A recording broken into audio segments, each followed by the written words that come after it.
আসসালামু আলাইকুম।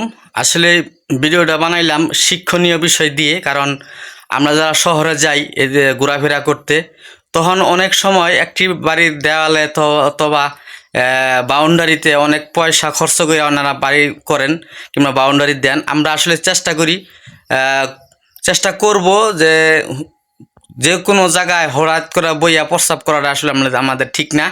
তা আমরা নিয়মিত জায়গায়, নির্ধারিত জায়গায় আমরা প্রস্রাব পায়খানা করব, এবং কি ওয়ালের সাইডে পাইলে, ফাঁক পাইলে বসে পড়বেন না।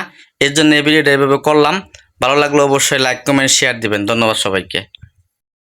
ইসিরে কোন যাইলাম রে, শহর মানুষ তাহে মুতে ধরছে, মুতার জায়গা পাইতেছি না, কোন যে মুত পাইছি, ওয়ালের গুড় দিয়া পাই গেছি গা, বইয়া সারা মুতের দিয়ে মুতে হিকেও আসি নাই রে, নাই দেখা যাক শান্তি আলে মুতা ময়া হন ও মাগো এদিকে ওয়ালের লে হাত দিহি